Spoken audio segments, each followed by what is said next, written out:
Hi, my name's Scott. I want to show quickly how this dashboard is useful for COVID benchmarking. But first, I want to do a little bit of a show and tell of what's currently available for COVID dashboards. So if we hop over here to Tableau's website, they actually have as they call it, a data hub for COVID-19 with several different dashboards that you can download. You'll notice that most of them are looking at aggregate locations, and you can cut usually down to all the way down to the county level for United States. And they usually will just say a trend of what the that location has as far as new cases, and sometimes they put it per 100,000 people. But as you can see, it's usually a location and the trend of that location. And of course, you have different aggregations done as well. And down below, here's another one that also includes a map. But what these have is essentially certain locations and how many cases they have. Some of them also will have testing numbers as well as number of deaths as well. I really like the one on McKinsey's website. So you go to their homepage, About Us, COVID Response Center, and the second link, View COVID-19 Case Tracker. I really like this one. It's very clean. Jason Forrest leads this visualization group over there, and they do a great job. I think it's very easy to understand. What I really like about this one is they put it into a number that a lot of people can understand.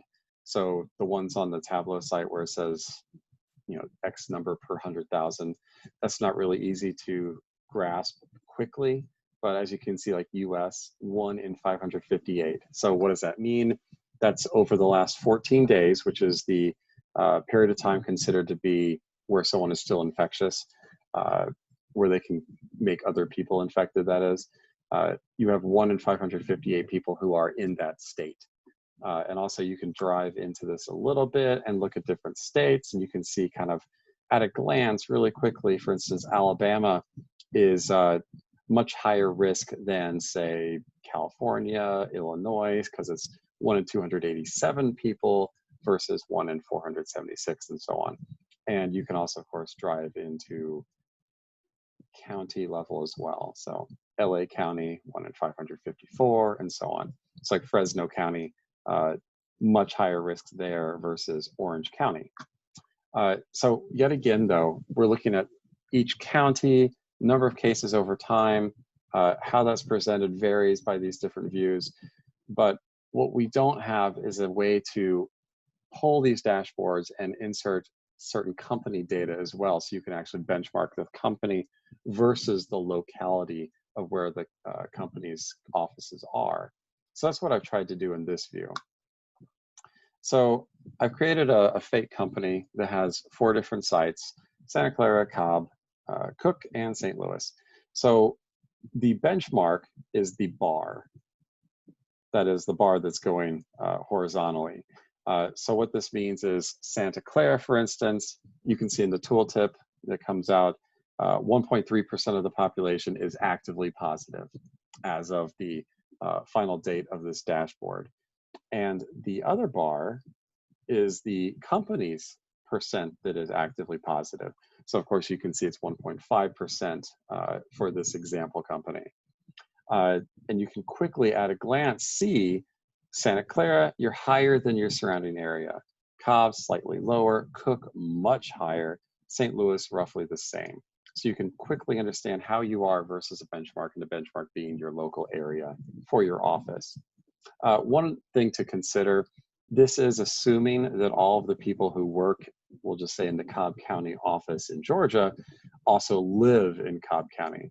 So there might be a little bit of error there because you are comparing against the county of the office, and people might live in a surrounding area which might have a higher or lower percent.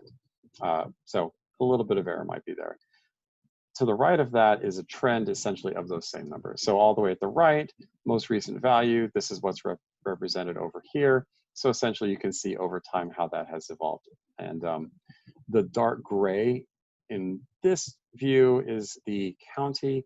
The one that goes from orange to light gray, that is the company's percent infected. So you can see when it's orange, you are worse than your surrounding area, and when you're light gray, you are better than your surrounding area. And on the far right, this is kind of what you see typically in reporting, I would imagine, where you have just an idea for the company in this case, how many cases you have every single day over time. And of course, what goes into the calculation of who's actively positive is that most recent 14-day period divided by the population. All right, so what I wanted to then do is to try to get an overall index, if you will, to kind of summarize and do a weighted value of how you are versus the surrounding areas where your offices are. And that's represented on the top.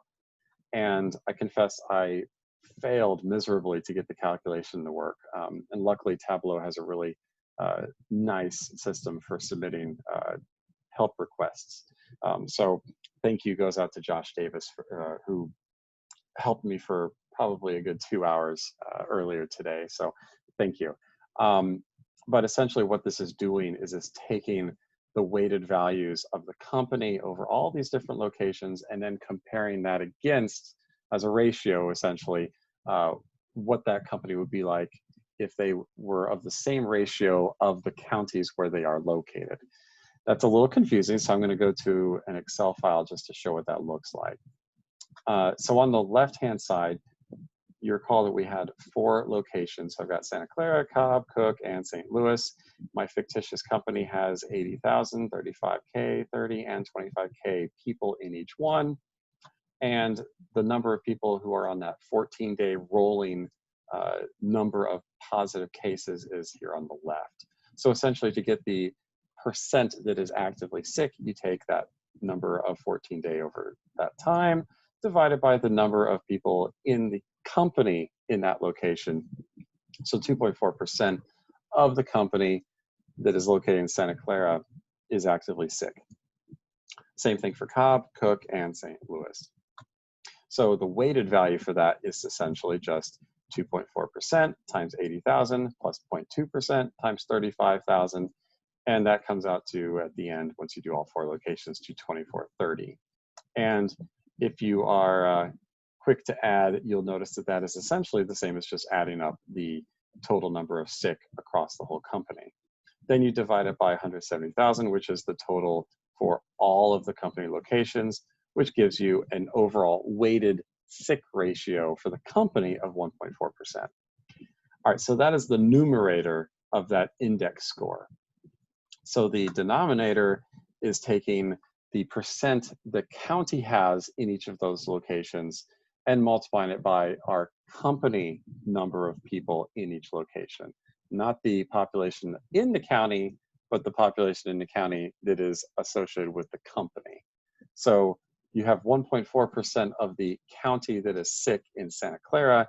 So we're taking 1.4 times 80,000, which is our company population, plus 0.5% times 35,000, and so on, to get 1,640 at the bottom here.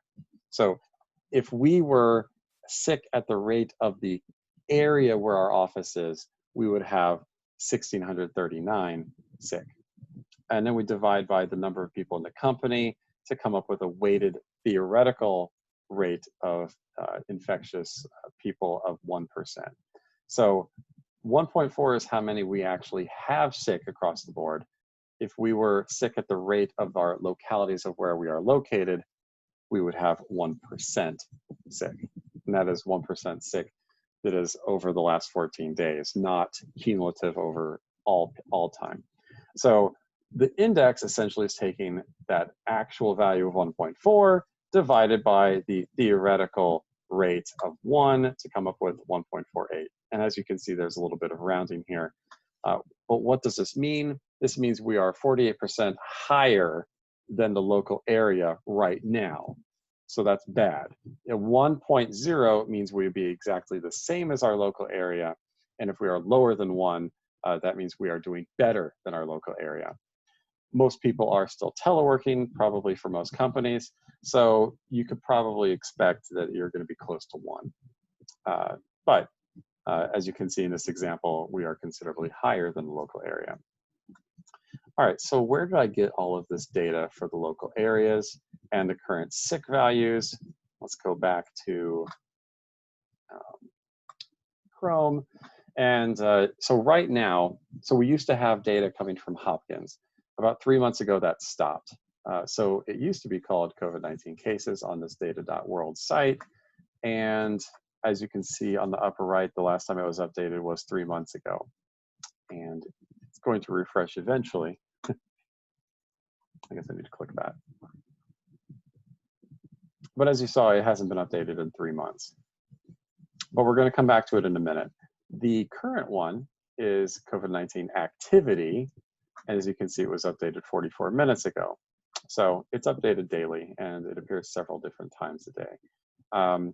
So what I do is I take this data, and I also, because I need to know how many people are in each county, I have to, which is not in the current data set, which I need to mention, I take the old legacy source, which does have the population per county, which is over here, number population count, and you can't see it right now, but in, I believe it's admin 2 for the United States, it'll show you the county name. So they only have the counties populated for domestic locations. But essentially, I've taken this legacy data for county population, and I've done a VLOOKUP in Excel to essentially match them up. So I'll show you a little bit of what that looks like. So the current data, I just copy paste it here. And a better way to do this, if you're actually going to implement it, of course not probably to do it in Excel, you want something that's more of a live feedy. But this is my sample workbook. So putting the current data here, and what I did to do the VLOOKUP, and there's probably a better way to do this as well, but I've taken the left values from country, state, and county, and essentially just matched that up using a VLOOKUP with that other legacy data, which is located over here. Actually, it's in sheet 1. Fake corporate data. So you saw I have 4 different locations. I wanted to essentially just make up some data that was relatively close to what the local area was. So for each of these 4 sites, I have a random number generator here, and I copy pasted it here as values only. So that's why they don't match up right now. But essentially, I have Tableau pulling in the fake corporate data along with the current values here. And that is the only data sources that I have coming in. And if you want to play a little bit with this and you have questions, please feel free to email me at scottreda@alumni.virginia.edu. And you can see how to spell my name in this here, but it's SCOTTREIDA. Just reach out to me and I will send you the files. And of course, in Tableau Public, which is where you saw it right here, you can just download the workbook as well on the upper right. So it's a package workbook, so you'll have the data as well. But if you want to start from, from the pieces, if you will, of Excel, I can send you those. I believe that is it. I am hoping at least one person finds this useful and is able to actually implement it at their work. With that, I will say thank you and good night, and please don't hesitate to reach out.